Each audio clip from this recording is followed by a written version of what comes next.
أعوذ بالله من الشيطان الرجيم بسم الله الرحمن الرحيم الحمد لله رب العالمين والصلاة والسلام على أهله أما بعد فقد قال الله تعالى في كتابه الكريم بسم الله الرحمن الرحيم ليلة القدر خير من ألف شهر. नाज़रीन मोहतरम, परवरदिगार का लुत्फ़ करम है, उसका लाख लाख शुक्र है कि उसने एक मरतबा फिर हम सबको मौका दिया कि हम इस शब क़द्र को दर्क कर सकें. शब क़द्र जो शब 19, शब 21 और शब 23 को कहा जाता है कि जो तमाम रातों से अफजल व बरतर है, जिसमें इंसान उन मंजिलों को तय कर लेता है कि जो आम रातों या आम दिनों में नहीं तय कर सकता, जिसे परवरदिगार ने 1000 रातों से अफजल और बरतर बयान फरमाया है और ख़ुद भी बयान कर रहा है कि शब क़द्र को हम दर्क नहीं कर सकते. वमा अदराका मा लैलतुल क़द्र, कि हम शब क़द्र को दर्क नहीं कर सकते. लेकिन ये कि परवरदिगार ने इन रातों में कौन सी शब क़द्र है उसे मख्फी क्यों रखा, ये एक सवाल है. गरचे बहुत सारी चीज़ें इस दुनिया में मख्फी हैं और जिसके मख्फी रहने के हमें असरात, उसके फ़ायदे पता चलते हैं. जैसे कि एक तालिब इल्म जिसे अगर कोई एग्ज़ाम देना हो, कोई किताब का एग्ज़ाम देना हो उसे, तो अगर उसे सवालात बयान कर दिए जाएं तो वो उन सवालात को सिर्फ हल कर लेगा, उस किताब को नहीं पढ़ेगा. जबकि अगर उस किताब को पढ़ता तो बहुत सारे दूसरे निकात की तरफ वो मुतवज्जह होता. यही बोर्ड का एग्ज़ाम जो होता है, जिसके लिए इस कदर एहतमाम किया जाता है, इस कदर तैयारी की जाती है, अगर तालिब इल्मों को सवालात दे दिए जाएं तो वो उन किताबों की तरफ मुराजा नहीं करेंगे, उन्हें नहीं पढ़ेंगे, उन्हें और मालूमात नहीं होगी अगर वो सिर्फ सवालात को हल करके एग्ज़ाम दे देंगे. यह एक मिसाल जो मौत के लिए, मौत के हवाले से है कि इंसान के लिए अगर मौत पोशीदा है तो उसमें कई मकसद हैं, कई उसके फ़ायदे हैं. अगर ये मौत पोशीदा ना रहे तो इंसान की ज़िंदगी फलज हो जाएगी, हरज व मरज लाजिम आ जाएगा और ये ज़िंदगी का जो सर्कल है ये रुक जाएगा. मिसाल के तौर पर अगर किसी को पता चल जाए कि फ़लाँ जवान की मौत होने वाली है अगले महीने या अगले साल, तो कौन हाजिर होगा जो अपनी बेटी की शादी उससे करेगा? या फ़लाँ ताजिर को पता चल जाए कि मुझे अगले साल ये 4 साल एक मरज़ होने वाला है, उसमें मैं मुब्तला होऊंगा और मर जाऊंगा, तो वो हरगिज़ कोशिश वो सही नहीं करेगा कि मैं फ़लाँ फैक्ट्री को लगाऊं या फ़लाँ बिजनेस को शुरू करूं. लिहाजा मख्फी होने में बहुत सारे फ़ायदे और मकसद हैं. इमाम जाफ़र सादिक़ अलैहिस्सलाम इरशाद फरमाते हैं कि इन्नल्लाह अख़फ़ा सलासता फ़ी सलासा, कि बेशक अल्लाह ने 3 चीज़ों को 3 चीज़ों में मख्फी और पोशीदा रखा है. इन्नल्लाह अख़फ़ा वलियहु बैनन्नास, सबसे पहली चीज़ ये कि परवरदिगार ने अपने वली को लोगों के दरमियान मख्फी रखा है, पोशीदा रखा है. यहाँ वली के माना है अल्लाह का ख़ास बंदा, अल्लाह का बहुत करीबी बंदा. क्यों? इमाम खुद उसका मकसद, उसका हदफ, उसका फ़ायदा बता रहे हैं कि अल्लाह यहतक़िरु अहदुन अहदा, ताकि कोई किसी की तहक़ीर ना करे. हमारा सुबह शाम कई लोगों के साथ उठना बैठना है, लेकिन हम ये नहीं जानते कि कौन सा शख्स इसमें है कि जो परवरदिगार से बहुत ज़्यादा करीब है, उसका वली है. लिहाजा हम एक दूसरे का एहतराम करेंगे. मुमकिन है फ़लाँ शख्स अल्लाह का ख़ास बंदा हो, लिहाजा हम उसका इकराम करते हैं.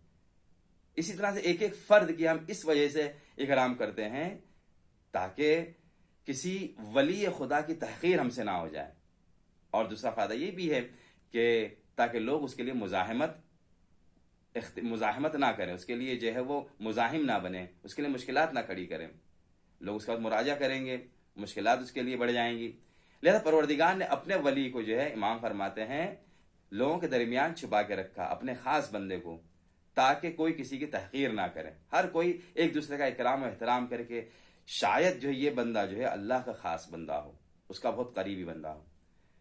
जैसा कि अब्दुल्लाह इब्न मुबारक के लिए मिलता है कि एक मरतबा वो मदीने जाता है, मदीने में कहत का आलम होता है, वहाँ पर लोग मशगूल व मसरूफ़ होते हैं नमाज इस्तिस्क़ा में, जो बारिश की तलब के लिए नमाज पढ़ी जाती है.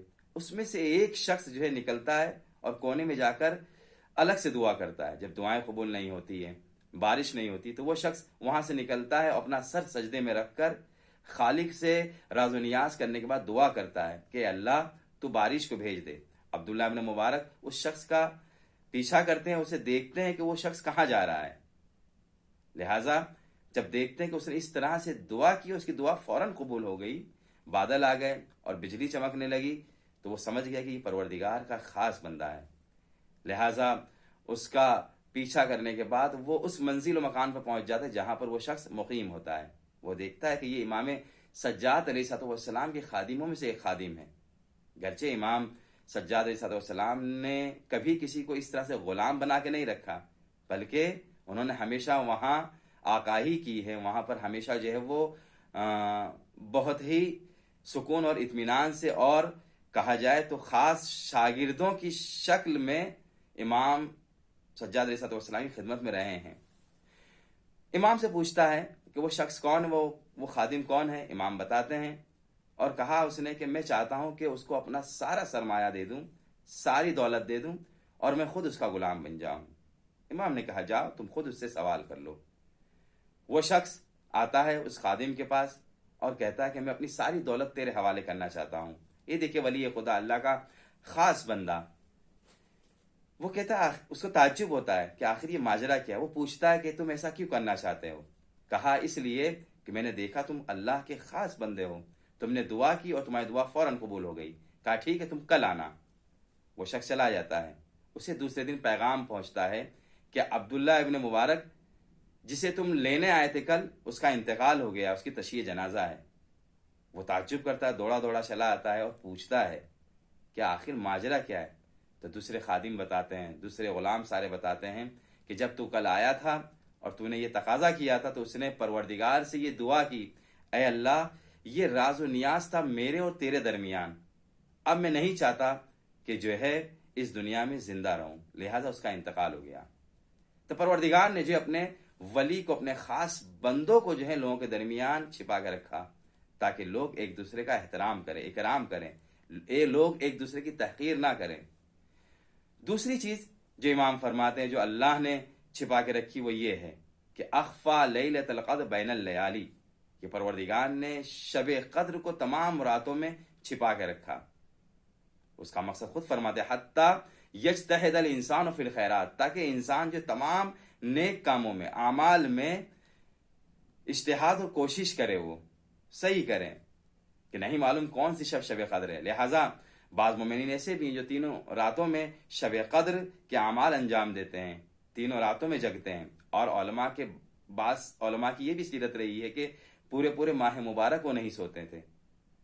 اور ایک آدھ عالم ایسے بھی ملتے ہیں کہ جنہوں نے پورے سال جو ہے وہ صرف اس امید کے ساتھ کہ شاید کون سی رات اس میں شب قدر ہو، پورے سال کی راتوں میں انہوں نے شب زندہ داری کی ہے، وہ بیدار رہے ہیں.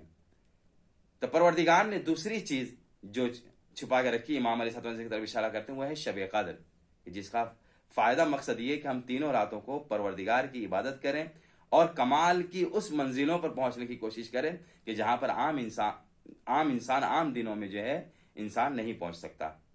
تیسری چیز پروردگار نے جسے مخفی رکھا وہ ہے اپنی رضایت، کہ اخفا رضاہ فی اعمال الخیر، پروردگار نے اپنی رضایت کو اعمال خیر میں پوشیدہ رکھا ہے.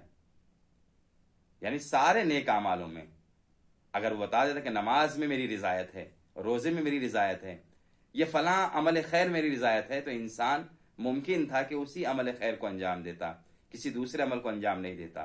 لیکن پروردگار نے جب اپنی رضایت کو تمام اعمال خیر میں چھپا کے رکھا تو اب وہ یتیموں کا بھی سہارا بن رہا ہے کہ شاید اس میں پروردگار کی رضایت ہو. اب وہ انفاق بھی کر رہا ہے کہ شاید اس میں پروردگار کی رضایت پوشیدہ ہو. اب وہ نماز بھی پڑھ رہا ہے، روزہ بھی رکھ رہا ہے، زکوٰۃ بھی دے رہا ہے، اور غریب لڑکیاں ان کے جہیز کا انتظام بھی کر رہا ہے کہ شاید اس میں پروردگار کی رضایت ہو.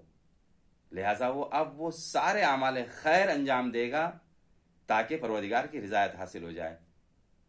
پس ناظرین محترم، پروردگار نے شب قدر کو اس لیے مخفی رکھا تاکہ ہم تینوں راتوں میں پروردگار کی عبادت کر سکیں اور کمالات کی منزل تک اپنے آپ کو پہنچا سکیں.